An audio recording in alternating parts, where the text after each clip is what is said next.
Hello, my name is Ashika and welcome to Absolutely Ashika. Now, if you have a spouse or a partner who is planning on moving to the UK to work or to study, or is already in the UK for either work or studies, it's natural that you're going to want to join them, right? Or maybe not. Anyway, but if you do want to join them, the good news is there's a bunch of options available. A lot of visas allow you to move to the UK as a dependent on your partner or your spouse's visa and live and work in the UK. So today we're going to be talking about which visas allow you to move to the UK as a dependent, how much it's going to cost you, how long it's going to take, and what you can and can't do in the UK while you're there on a dependent visa. All right, for starters, almost all visa types, work visas, allow you to move to the UK to be with your partner or your spouse. There are very few visas that don't allow you to move to the UK. So I'm going to flash all the visas that allow you here and here. Yeah, the only visa that doesn't really allow you to bring your family along is the seasonal work visa. Well, apart from that, you can also take your partner along if you're on a student visa. That's right. If you're studying in the UK and you're doing a course which is a PG course and above, you can take your spouse along with you, which is absolutely great. So a dependent can be anyone. It can be a partner, it can be your spouse, or your husband or your wife. It can be your child if your child is under 18, but if your child is between 16 to 18, your child shouldn't be independent or married to anyone. But for today's sake, we're talking only about partners and spouses. So if your partner or your spouse is already working or studying in the UK, you can always join them. But here's the thing, if you plan on staying for less than 6 months, you don't really need to apply as a dependent, you can just apply for a visitor visa. But if you plan on staying with them for longer than 6 months, then you should definitely apply on their own visa as a dependent under their visa. But before I move ahead, if you haven't hit that subscribe button, now is a really good time to do that. So hit the subscribe button now and click on the bell icon for notifications. Now, to be categorized as a partner or a spouse, you need to be at least 18 years old. And apart from that, you should either be married or be in a civil partnership or have lived continuously for at least 2 years with each other. And this should be an actual genuine relationship, because in case the Home Office suspects that it's not and you're just doing it so you get a visa, they'll probably call you in for an interview and then grill you quite a bit. So make sure it's a genuine relationship. Now, there are a couple of things that you need to keep in mind while you apply for this visa. The first thing is your visa as a dependent is valid for as long as your partner or your spouse, who's the primary holder of this visa, as long as their visa is valid.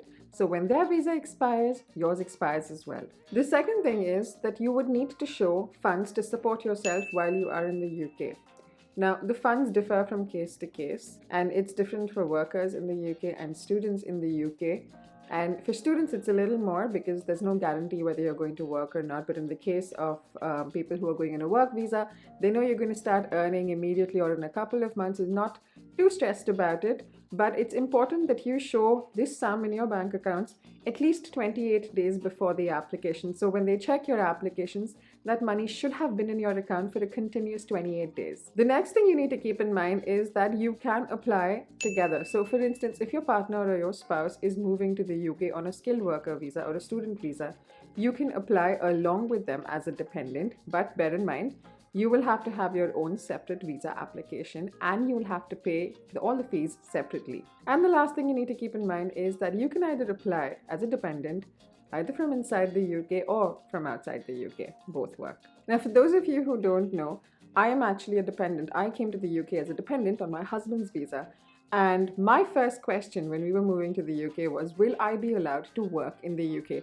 And I suspect that's a question a lot of you have, because the UK can be really expensive. And if you've been already working for a really long time, don't really want to give up on your career, right? So to answer that question, yes, you can. You can work in the UK.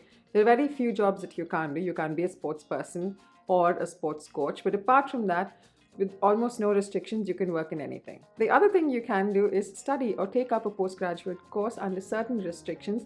But if you'd like to fulfill all of those dreams you had of doing your further studies, this is a great opportunity. Another question you might have is whether as a dependent you are eligible for ILR, that is indefinitely to remain, or for permanent residency in the UK. Well, the good news is that if your partner on whose visa you're on in the UK, if they are going to be eligible in 5 years after staying in the UK for 5 years continuously, you will be eligible as well. Of course, it depends on what type of visa they're on. Some visas take longer, some visas take shorter. But if, in most cases, if you've been in the UK for 5 years continuously, you should be eligible for a PR, for an ILR. Tell me in the comment section below if you have applied to go to the UK with your partner as a dependent and how long your visa is taking, because to be very honest, that's the most controversial topic going on right now, right? Everyone's complaining about how long visas are taking to go to the UK. Now, let's talk a bit about the costs involved. So for starters, you'll have to pay the same visa fees as the primary visa holder, which can be anywhere from £625 to £1,423 for work visas.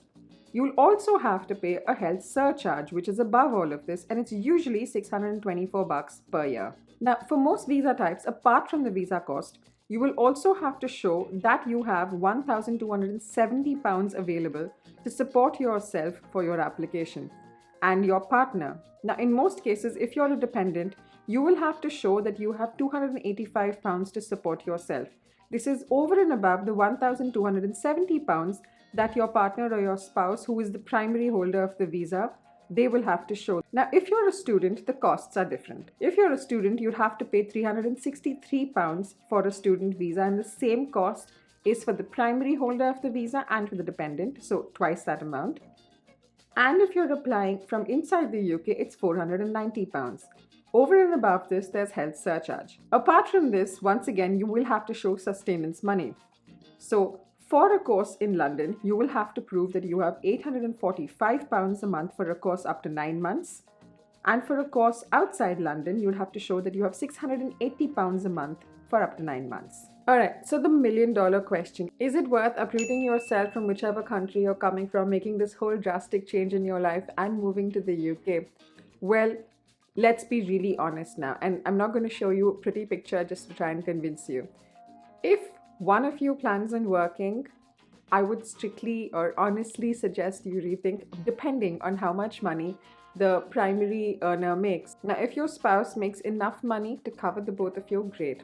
Otherwise, I strongly suggest you take up a job. The cost of living in the UK is consistently rising and it's really expensive. It was always expensive, it's just gotten more expensive right now.